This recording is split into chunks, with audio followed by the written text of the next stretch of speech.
Sering banget kan kita dengar kalau jadi petani itu banyak nebak-nebaknya. Tapi, gimana kalau kita bisa tanya langsung ke tanah maunya apa? Ternyata nih, jawabannya mungkin aja ada di dalam sebuah kota kecil ini. Yuk, kita bedah bareng-bareng apa sih rahasianya? Oke, jadi begini alurnya. Kita bakal mulai dari masalah klasik yang dihadapi para petani. Terus, kita intip gimana cara kerja laboratorium mini ini, dan yang paling penting, gimana data yang kelihatannya simple bisa jadi aksi nyata di sawah. Coba deh kita bayangin posisi seorang petani. Setiap musim tanam itu pertaruhan besar. Nah, memupuk lahan tanpa tahu kondisi tanahnya itu mirip banget kayak dokter yang ngasih resep obat tanpa periksa pasiennya dulu. Bener-bener untung-untungan. Pertanyaan-pertanyaan ini kan nggak bisa dijawab cuma dengan diliatin doang. Tanah itu menyimpan rahasianya rapat-rapat dan kita butuh cara buat bisa ngobrol sama dia. Nah, ini dia intinya. Kalau salah tebak, akibatnya tuh fatal banget. Kalau pupuknya kurang, ya panennya gagal. Kalau kebanyakan bukan cuma buang-buang uang, tapi juga bisa merusak lingkungan dalam jangka panjang. Nah, disinilah solusinya muncul. Sebuah inovasi keren yang seolah-olah membawa laboratorium canggih langsung ke tangan petani. Namanya adalah perangkat uji tanah sawah, atau biar gampang kita sebut aja PUTS. Gampangnya gini, PUTS itu semacam alat tes kesehatan buat tanah. Dengan alat ini, kita bisa tahu kadar nutrisi pentingnya, kayak nitrogen, fosfor, kalium, dan juga tingkat keasaman atau pH tanahnya. Cepat dan praktis. Dan keunggulannya nih, wah praktis banget. Prosesnya cepet, gampang dipakai, dan hasilnya cukup akurat untuk kebutuhan lapangan.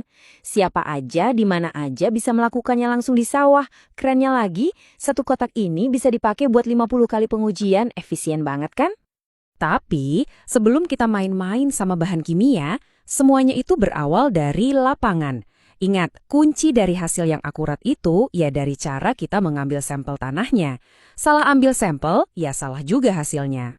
Caranya itu ada aturannya, dan gampang kok. Kita ambil sedikit tanah dari 8 titik yang berbeda, lalu semuanya kita campur jadi satu. Nah, ini yang namanya sampel komposit. Kenapa harus begini? Supaya sampel ini benar-benar mewakili kondisi seluruh lahan, bukan cuma satu titik aja. Dan yang bikin lebih keren lagi, satu sampel komposit yang kita buat dengan benar tadi itu bisa loh mewakili kondisi tanah untuk area seluas 5 hektar. Asalkan lahannya datar dan tipenya sama ya. Luar biasa efisien. Oke, sekarang kita masuk ke bagian serunya. Gimana sih cara kerjanya? Kita pakai PES-pH sebagai contoh ya. Prosesnya ini mirip banget kayak kita lagi ngikutin resep di buku masakan. Gimana? Simple banget kan? Benar-benar cuma masukin tanah, tambahin cairan pertama, aduk, tetesin cairan kedua, terus kocok lagi. Nggak perlu jadi ilmuwan buat ngelakuin ini. Nah, disinilah momen mendebarkannya. Kita tinggal tunggu aja sekitar 10 menit, biarkan larutannya mengendap, dan biarkan si tanah ini mulai mengungkapkan rahasianya. Oke, 10 menit berlalu dan inilah hasilnya. Warna yang muncul ini bukan cuma reaksi kimia biasa loh. Ini adalah cara tanah berbicara sama kita. Ngasih tahu gimana kondisinya saat ini. Dan bagian terbaiknya, langkah terakhirnya itu super gampang.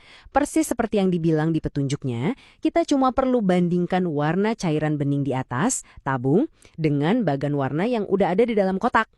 Gitu doang. Nah, disinilah gunanya semua proses tadi.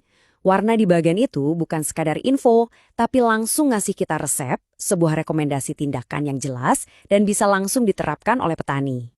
Contohnya nih ya, kalau hasil tes menunjukkan warna kuning atau oranye, artinya tanah kita agak masam.